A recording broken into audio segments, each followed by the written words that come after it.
This meeting is being recorded. Hello and welcome to the fifth talk in our webinar series on Dublin City's water heritage, an initiative of Dublin City Council's Heritage Office and the local authority Waters Programme, LAWPRO. The Dublin's Water Heritage series is broad in scope and explores the archaeological, natural, cultural, social and historical and industrial importance of Dublin's water heritage. My name is Charles Duggan. I'm the Dublin City Council Heritage Officer, and it is my great pleasure to host this River Heritage talk, which is the fifth in the series. Our speaker today is Antoine Giacometti. Antoine is the Archaeological Director of Archaeological Plan, a multidisciplinary archaeological practice. He has worked as an archaeologist for over 20 years and specializes in the archaeology of 16th, 17th, and 18th centuries and industrial archaeology. Antoine has published numerous essays in the Medieval Dublin series, edited by Sean Duffy and published by Four Courts Press, including essays on the archaeology of medieval James's Street in Dublin and Black Pits, Dublin's medieval tanning quarter, which will be published in the forthcoming edition of the Medieval Dublin series, which I think will be available in the coming months. But today, Antoine will be exploring the archaeology of Dublin's rivers, and he will focus primarily on recent archaeological work along Dublin's watercourses over the last 20 years. The examples he will share with us will demonstrate the many kinds of archaeological investigations happening on Dublin's rivers and how discoveries from this work sheds new light on some of the earliest inhabitants of Dublin. Over to you, Antoine. Thank you, Charles. And I would like to say special thanks to Charles for organizing this presentation. I'm going to talk to you today about the archaeology of Dublin's rivers. So I hope you find it interesting. And my name is Antoine Giacometti. What I want to do is just highlight, this talk is really a personal highlight of some of the sites that are interesting to me that have been excavated in the last 20 years in Dublin that have to do with rivers. And I'm really focusing on more recent work and work that people might be less familiar with rather than older work that you might have heard of. So for example, I'm not talking about the excavation of Wood Quay or the excavation in Temple Bar, which were amazing riverine excavations. I'm really focusing on newer work. And I also really want to highlight the range of archaeological practices and archaeological expertise that's currently evident from the archaeology of Dublin's rivers. So when I started preparing for this talk, I realized I actually didn't know how many rivers there were in Dublin or all their names. So I really started with this book by Claire Sweeney, The Rivers of Dublin, which is an amazing resource which told me where all the rivers were, including the most obscure ones, and named them all. So that's where I started here. And then what I did is I went on excavations.ie, which is a website available to everyone, where archaeologists summarize the results of their excavations. And I searched that website for the names of all the rivers in Dublin. And you can see here, these are the results I got. So a lot of the more obscure rivers didn't feature at all, unfortunately, but we got a lot of hits for Liffey and Puddle especially, and a good amount of hits for Cammack, Stein, Tolka and Dodder. So they're really the ones I'm going to talk about today. There was one hit for Bradogue, which I have an interest in the Bradogue, so I'm also going to talk about that. And here are the rivers that I'm going to talk about today. So really, I'm going to talk about one site from each river and about 5 sites from the Liffey, just to try and highlight different things. The excavations along the Swan River and the Santry River weren't that interesting and didn't really find anything. So I won't actually talk about those. Right, so I'll get into it. So the first river I want to talk about is the Dodder. And this, there were actually 2 interesting excavations along the Dodder. James Hession in 2019 and 2020 did some archaeological work along the Dodder where he found a dry stone wall. of uncertain date, and he thought it might be very early, and he did additional research. Now, I just spoke to him a few days ago, and he's concluded that that's a modern rebuild. So I'm not using his site in this. Instead, I'm going to talk about a site at the mouth of the Dodder, which I think was excavated in 2007, and for the Aviva Stadium on Lansdowne Road. So that's where it is on an old map.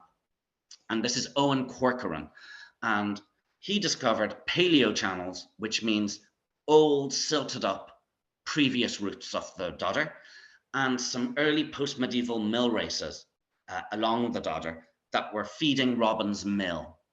And I've included these images from his report, which even though the images are probably not great, they do show that he just dug these very shallow trenches in the soil before the Aviva Stadium was built. And he was able, from the slight changes in soil, to come to these conclusions, combining the soil changes with a real understanding of the roots of the Dodder historically, and also a lot of historical research. So riverine archaeology in Dublin is often not entirely obvious. You have to dig down a bit in using multiple different sorts of evidence to really understand it. And in this case, I think Owen Corcoran did that and was able to talk about the old roots of the Dodder here. So another river, which has actually, the Talca has had a lot more archaeological work than the Dodder that have found stuff. And there were quite a few different excavations here that were interesting, but I've chosen this set of dive surveys by Rex Bangerter and Neil Brady in 2004 to highlight, because so I was able, using the, what's it called now, heritagemaps.ie, the Dublin County Archaeology resource, which is a website which has all the reports in Dublin to be downloaded. And I downloaded this one here, this dive survey, and I was just really impressed with how the archaeologists here went along the banks of the Dodder and using quite high-tech photography and drawing and written descriptions, recorded a whole set of 19th century stone walls along the banks of the Dodder. This is just one example. The report is full of really interesting images and detail of the Dodder, we're in the Talca, of the Talca River. So I just thought this was quite an interesting one to illustrate that. So the next river is the Stein. Now the Stein is a funny one because there are no surface traces of the Stein, and it's got an almost mythical quality. Now we do know roughly where it went, but it's quite hard to find. And out of the 21 excavations I looked through that had discussed the Stein River, about 20 of them couldn't find it. So the archaeologists said, look, we dug in this spot where the Stein was supposed to be. We went down really deep. There was no evidence that the Stein had ever been there. However, we do think, based on our evidence, that it might be a little bit to the left or a little bit to the right of the site. And so it is possible, I think, based on these 21 excavations, to actually, for a researcher to go, you could actually work out the exact route of the Stein based on where archaeologists haven't found it, if you know what I mean. But there is one excavation that did find the Stein, and it's this one here by Dennis Shine. And this excavation is on York Street, right near Ungier Street. And it's in an interesting location because it's right at the edge of this potential early medieval enclosure ecclesiastic site of Dublin. I'm not sure if you can see my cursor, but I will circle it there. And the site is this site here, quite a big city centre site near Stephen's Green. And in this site, Dennis did find the Stein, and it was represented by gravels and silt very deep down in some test pits. And what was interesting about his results is that he found it associated with medieval activity. So he definitely had the medieval root of the Stein. So I thought that was a really interesting result. these photos from his report aren't actually, I think they're not supposed to be off his stein, although the bottom one looked like it might be a river, but the stein itself was at the bottom of very deep, the evidence was at the bottom of very deep pits that didn't photograph well. So these are just to give you an idea of his site. So that's the stein. So the next river I'm going to talk about, I'm just going to talk about two sites here actually, is the Puddle. So I'm going to talk about an older site and then a newer site. So this site is by Frank Miles at the junction of Ardee Street and Cork Street. Now this junction of Cork Street, this is before the new bypass was built. And historically this street was called Crooked Staff because there was that bend at Ardee Street when you left the city. The main road out of the city southwest had this odd bend, and that's now been straightened.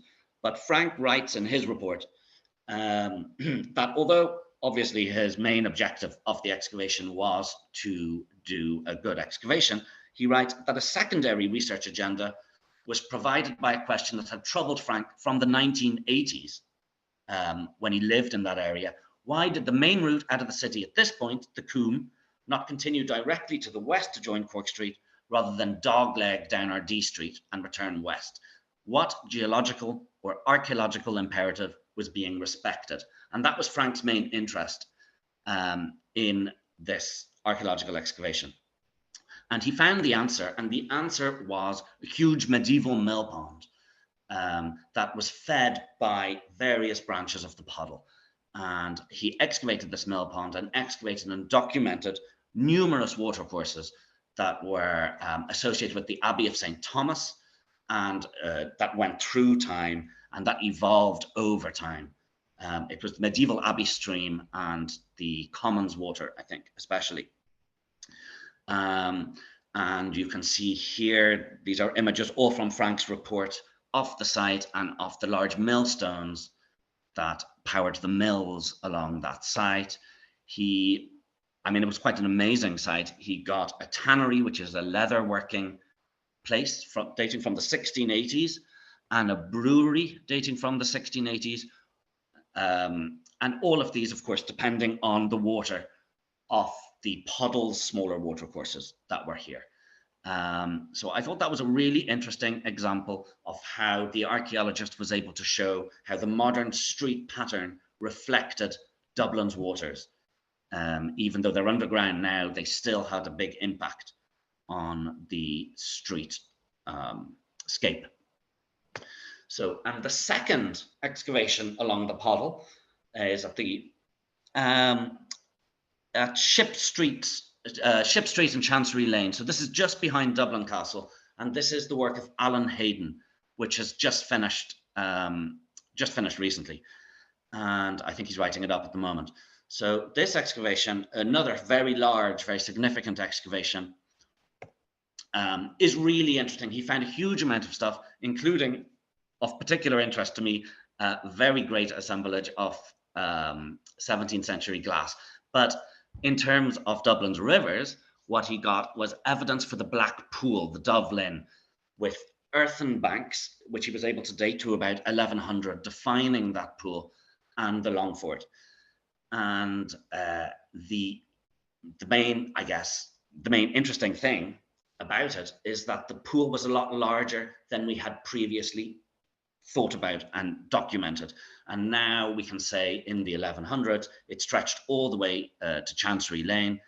And we can show that this is the wonderful maps in Howard Clarke's Dublin Irish Historic Towns Atlas, which shows our sort of understanding of the watercourses of Dublin. The thing that says pool there beside Dublin Castle is the Black Pool, and you can see just southwest of it, St. Michael's Church. That is the site, Alan Hayden's site. So we would have thought that it would be on dry land, but these are the results of Alan's finding. He very kindly sent me this a few days ago, and you can see that his site is actually at the edge of the Puddle, the mouth of the Puddle River. The Dublin is much, much larger than we had previously thought. So that's a major discovery that's changing how we understand Dublin's rivers. So I thought that was super interesting and a great site.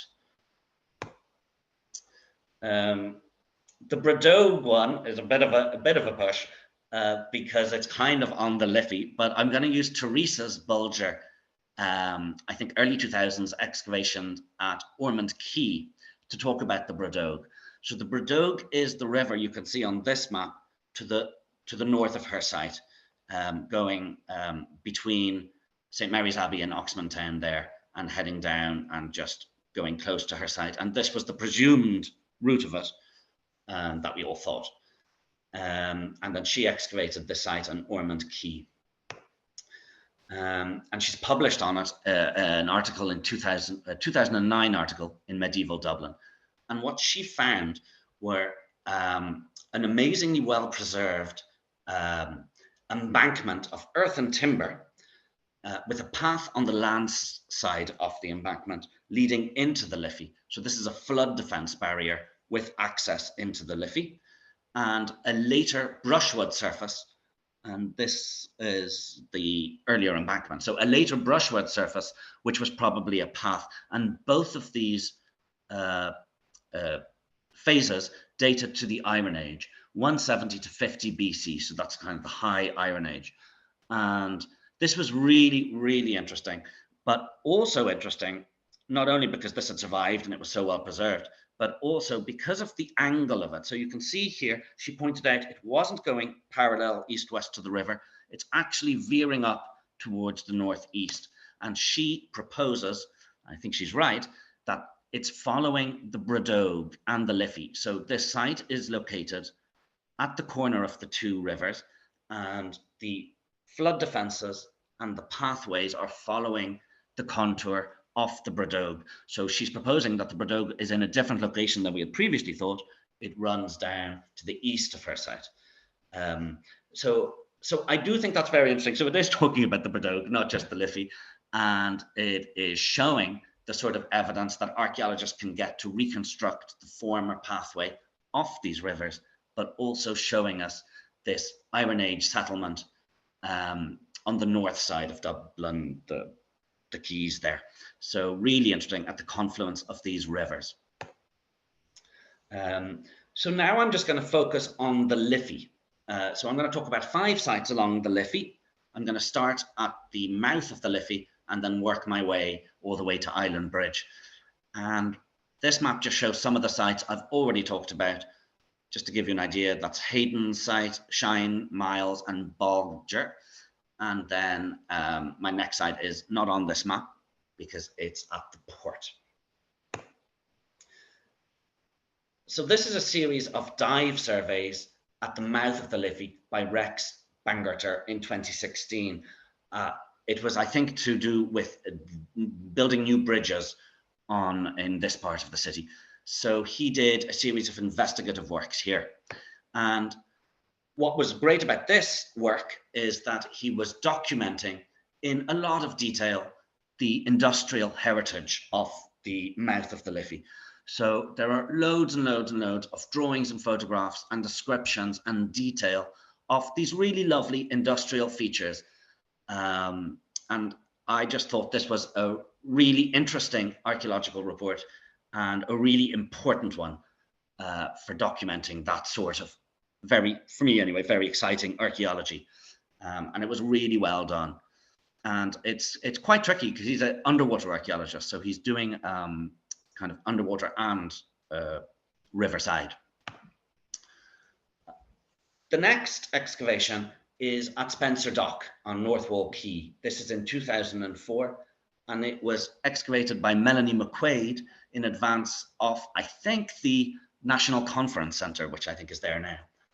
And this site is really amazing because what Melanie discovered is a series of late Mesolithic fish traps. So these date to between 6,100 BC and 5,700 BC. As far as I know, this is the oldest thing ever found in Dublin, located on the old shoreline of the Liffey. So this shows evidence for Mesolithic people living here, catching fish here, and being active for quite. And there's a series. It's not just one; it's a whole series of overlapping. And you can see here this. These are photos from the excavation. you can see how mucky it is, and it actually looks quite clean, but I know, because I've been in similar situations, just how challenging finding something like this is.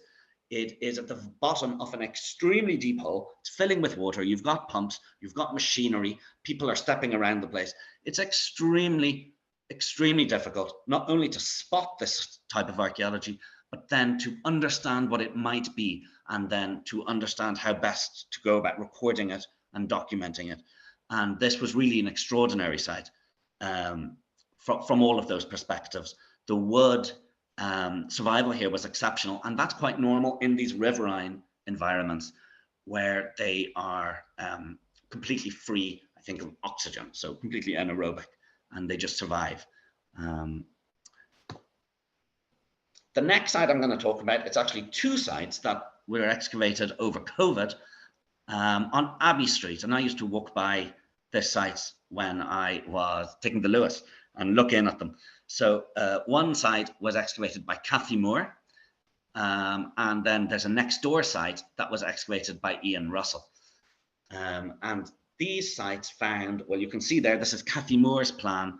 They found a wooden revetment along the river. They found a stone wall that Cathy is labeled on this image, precinct wall. And then the mill was mostly in Ian Russell's part of the site there. This is Cathy Moore's picture here, and it shows the wooden revetment. So you can see how well it's been excavated and how exceptionally well it's been preserved. So this would have been like a barrier between the river and the land. Beautifully, beautifully made.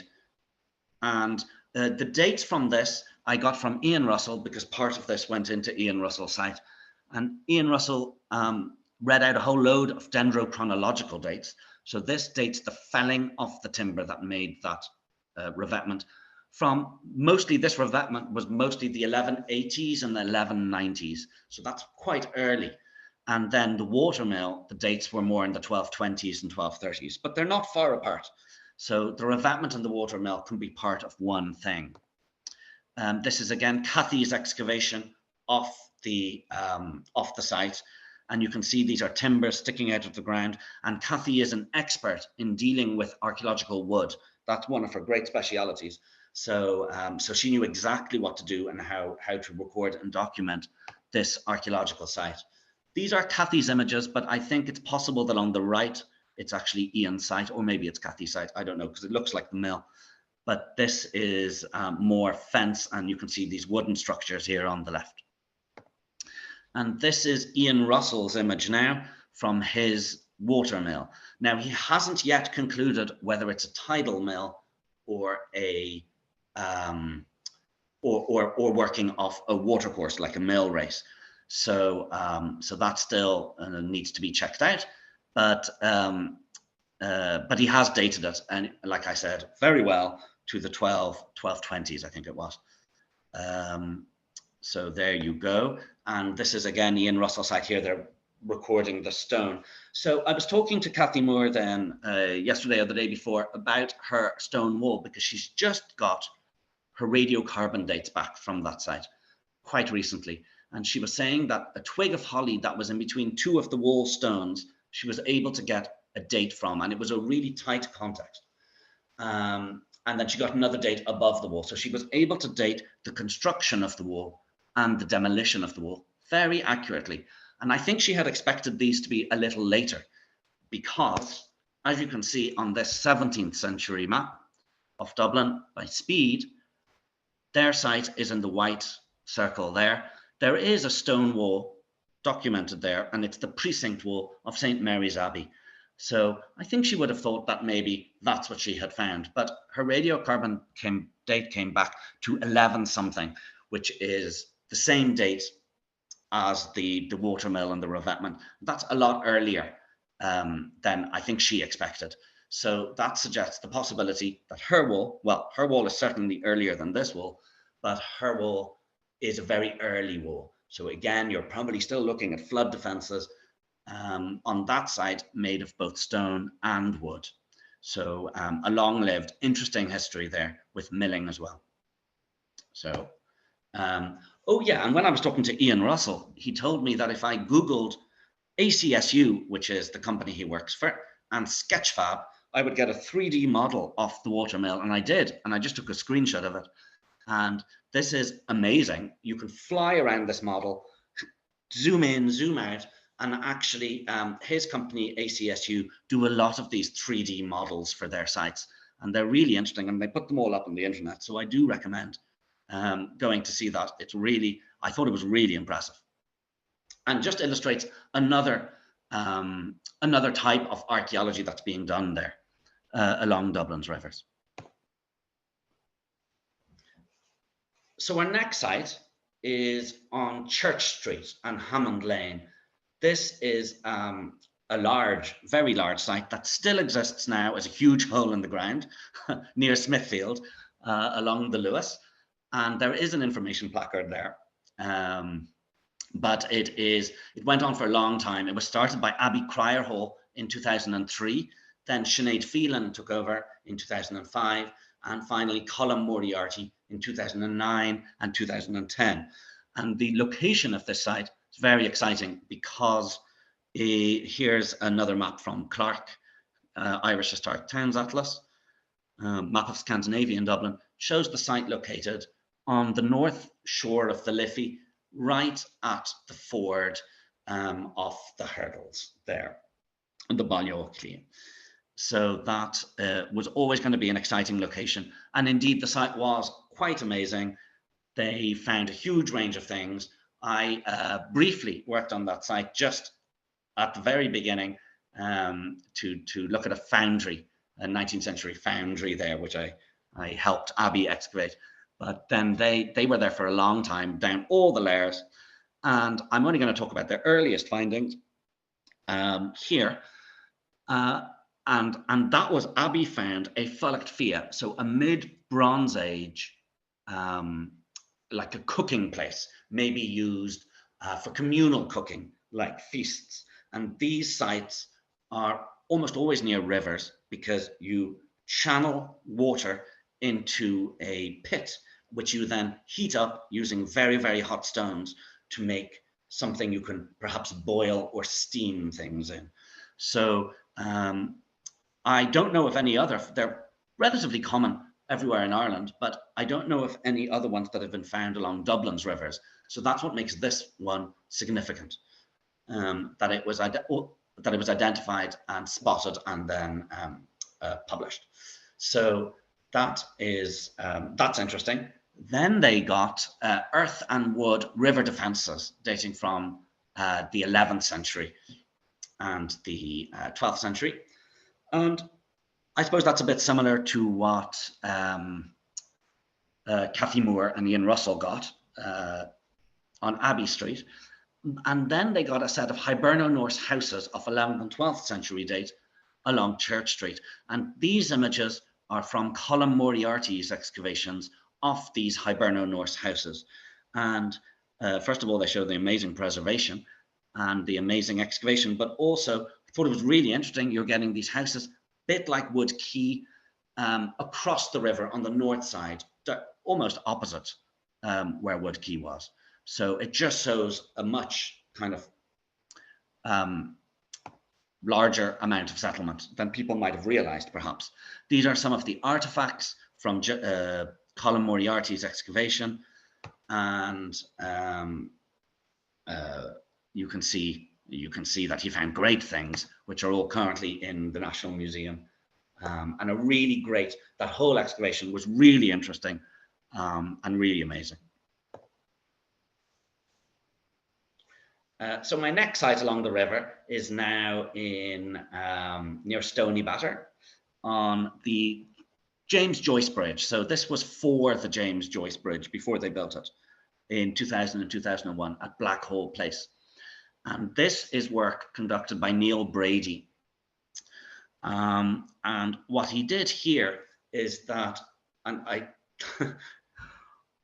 think it just looks so difficult. So he had to wait until the Liffey, I mean, they did a whole set of works, but this particular aspect of that project, he waited until the Liffey was really low tide, and then jumped in at the edges and excavated these hand-dug archaeological trenches. You can see them there in the bottom right, to try and understand the archaeology of that area.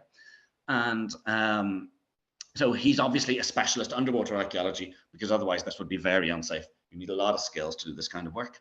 And he was able to excavate an earlier quay wall that predated the current quay wall here, and also a whole set of timber piles that had been inserted to strengthen the current quay wall. And that actually, he was able to understand that because the old maps of that area showed something called the gravel slipway there, which was the large marshy inlet, or at least a large inlet in the, I think, 18th century. So these timber piles have been to strengthen the current quay wall in that location, because it was a tricky location. So his work made sense. Again, it kind of made sense of old maps of the current construction. It just tied things together. So and also it involved what I think looks like quite kind of excitingly dangerous archaeological work down there, down in the Liffey. So I thought that was a really interesting excavation there. My second last site is going to be in Victoria Quay. This is in Guinness's for the new brew house, and it's Melanie McQuaid and Owen Halpin. And this excavation, again, very, very deep, 1 meter below sea level, which is about 5 meters below ground level. Extremely challenging working environment, completely waterlogged, very hard to see anything. You need real expertise to be working at those levels. You need to know what you're doing. And luckily these archaeologists did, and they found the most amazing archaeology down here. So again, we have fish traps, very different date to before. These are Iron Age. And Melanie and Owen were able to show that they had been, the ends of them had been cut by a metal axe rather than a stone axe. So I thought that was a really interesting observation. They were able to do that from looking at the ends. So that just tells you how well preserved these are. And these were dated to sort of about 600 BC, which is in the Iron Age. And that was the earliest thing. But then on top of that, they found a whole set of collapsed fences and wooden platforms dating to about 400 BC, which they interpreted as flood defenses and surfaces. Then over that, they found a fish basket from about 200 BC that they think might have been attached to one of the fences. And they found numerous wooden artifacts, such as mallets, bucket staves, a jet bracelet from about 250 BC, and perhaps most interestingly, 2 possible wooden anthropomorphic figures. So I suppose this is like a rough statue of a person from about 300 BC of wood. So extraordinary discoveries here. But what's really exciting is that this is showing evidence for very long-lived settlement in this area. So continuous rebuilding and continuous settlement from about 600 BC to about 200 BC. So that's long-term, very long-term settlement, and a kind of continuation of practices within that settlement. My final site is Clancy Barracks in Island Bridge. It's in Island Bridge. And this site was excavated both by Frank Miles and Kevin Lowen. And Frank Miles actually identified this early phase, and Kevin Lowen went on to excavate it. And what they discovered here is a revetment of post and wattle construction, and they had radiocarbon dated to the Bronze and Iron Age. So this could be sort of continuation of the Victoria Quay embankment, and also of the Teresa Bulger's Ormond Quay embankment. But what I thought was particularly exciting about this site is that Frank Miles, who found it, also got a dendro date from one of the timbers, and these are Frank's images here of the timbers at the very top. So this is before Kevin's excavation, and he got a date of AD 595 from that timber. So one of the timbers at the very top of this was felled in 595 AD. So again, just like Melanie's excavation, it suggests to me that there is a huge long-lived settlement here. These are not just little episodes of people coming to Dublin and building a fish trap, or coming to Dublin and building an embankment or a flood defence. This is long-term settlement, and the evidence is there as at Victoria Quay. So listen, that's my overview, my little highlights of archaeology along Dublin's rivers. I hope that you thought that was interesting, and I hope you got a sense of the huge range of practice that's being carried out at these rivers, and the extent. I really wanted to emphasize just the expertise of the archaeologists working here, because their work is so interesting. That's it. Thank you very much. Thank you, Antoine. Can you stop sharing your screen now, please?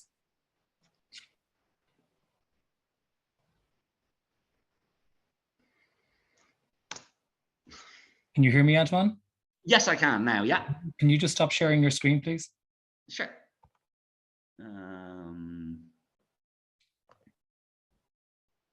Stop sharing. Great. So, Antoine, thank you so much for really a dizzying survey of the various archaeological excavations that have happened in Dublin over the last 20 years. It is quite astonishing. And this is just along a number of rivers that you have picked out: the Liffey, the Poddle, the elusive Stein, the Dodder, and the Bradog. And to think that you have been able to showcase the work of a huge range of eminent archaeologists in this short presentation is really terrific.